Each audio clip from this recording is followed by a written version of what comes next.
গুড় যেন নষ্ট না হয়ে যায় তার জন্য আর একটা ডিব্বায় রেখে সুন্দর করে সংরক্ষণ করে ফ্রিজে রেখে দিলে কিন্তু সারা বছর খাওয়া যায়। একদম নতুন গুড়ের মতন লাগে, স্বাদও সুন্দর লাগে।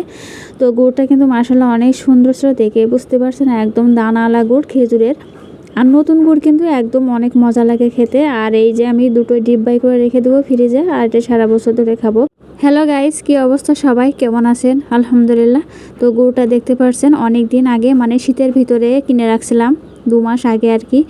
তো আমার মা এই যে এই ডিব্বাই করে রেখে দিয়েছিল বেশ কিছুদিন ধরে, যেন ভালো থাকে তার জন্য। কিন্তু পরে যে দেখি যে গুড়টা উপরে যেন কেমন একটা মানে মানে ধোয়া ধোয়া মতন সুজি সুজি মতন পড়ে গিয়েছে গুড়ের উপরে। তারপরে মাকে বলছিলাম, মা এটা কেন হয়েছে? তখন মা আবার বললো এটা চেঞ্জ করতে হবে। তখন উপর থেকে যে ঝোলটা ওইটা মানে আস্তে আস্তে ছেঁকে নিয়েছি। এটা সুন্দর করে ছেঁকে নেব, মানে হাত দিব না, এমনিতে পড়ে যাবে, তাহলে ওই যে সুজিগুলো ওর ছাকনার ভিতরে রয়ে যাবে, এই জন্য হাত দিইনি। তো এইভাবে উপর থেকে যে ঝোলটা ওইটা মানে ছেঁকে নিয়েছি। আর ভিতরে যে দানা দেখতে পাচ্ছেন একদম কিন্তু নতুন গুড়, খেজুরের গুড়। আর এই খেজুরের গুড় কিন্তু খেতে কিন্তু অনেক মজা লাগে। আমি 2টা ডিব্বা অলরেডি বের করে রেখেছি। এই 2টা ডিব্বা কিন্তু পরিষ্কার করে শুকনো শুকনো হলে বেশি ভালো হয়, আগেই পরিষ্কার করে রেখে দিয়েছিলাম। ওইটা মানে রোদে শুকায় সুন্দর করে রেখে দিয়েছি। আর আমি সুন্দর করে মুছিয়ে দিব, মুছে দেওয়ার পরে আমি ওই যে গুড়টা ছিল ওই গুড়টা ডিব্বায় করে রেখে দেবো। আর এটা হয়তো সবাই জানেন যে ফ্রিজে যদি গুড় রাখা হয় নর্মালি, তো অনেক সুন্দর থাকে, একদম গুড়ের কালার একদম মানে যেরকমটা তেমনই থাকে। কিন্তু বাইরে রেখে দিলে কিন্তু গুড়ের কালার থাকে না, আমরা কিন্তু এইভাবে ফ্রিজে রেখে দিই, সারা বছর অনেক সুন্দর থাকে।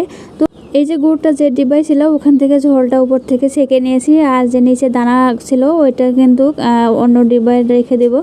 আর এই ডিব্বাটা ফ্রিজে রেখে দেবো। দেখতে পাচ্ছেন অনেক সুন্দর কালার, কিন্তু মাশাআল্লাহ অনেক সুন্দর, খেতেও কিন্তু অনেক মজা ছিল এবং সেন্ট করতে অনেক মজার, মানে সেন্ট মানে নতুন গুড়ের সেন্ট বুঝতে পারছেন কেমন হয়, অনেক ভালো লাগে। আর এগুলো পিঠা তৈরি করলে কিন্তু অনেক মজা লাগে পিঠাগুলো, কারণ খাঁটি খেজুরের গুড় অনেক সুন্দর।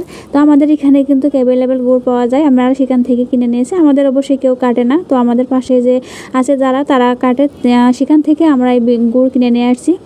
তো গুড় কিন্তু ভালোই দাম, মানে সিজন তো এখন ছিল, তখন কিন্তু অনেক দাম ছিল। তো গুড়গুলো কিন্তু মাশাআল্লাহ অনেক সুন্দর ছিল। তো ওই যে এইভাবে আমি ডিব্বায় রেখে দিয়েছি। আর এদিকে এই যে আমার একটু তেঁতুল খেতে ইচ্ছে করছিল, তার জন্য এই যে তেঁতুলটা মানে ফ্রিজে রেখে দিই। এটা কিন্তু তেঁতুল আমাদের গাছের, এর আগে ভিডিওতে দেখাইছিলাম। আর এই গুড়ির ভিতরে তেঁতুল যে ভিজা রাখলে কিন্তু আমার অনেক মজা লাগে, বেলে বেলে লাগে ভিতরে, খেতেও কিন্তু অনেক টেস্ট। আর গরমের সময় দুপুরের দিকে যদি তেঁতুল ভিজানো গুড় দিয়ে মানে খাওয়া হয়, মানে খেতে কিন্তু অনেক সুন্দর লাগে। এটি কিন্তু গ্রামে মনে হয় সবাই করে। আর এই যে তেঁতুল আর গুড় দিয়ে একসাথে ভিজালে কিন্তু কিছুদিন পরে খেলে কিন্তু অনেক অনেক মজা লাগে। তো যাই হোক, আজকের ভিডিওটা কেমন হয়েছে সবাই একটু জানাবেন। আর নেক্সট ভিডিও দেখার জন্য সবাইকে আমন্ত্রণ। সে পর্যন্ত সবাই ভালো থাকবেন, সুস্থ থাকবেন। আল্লাহ হাফেজ।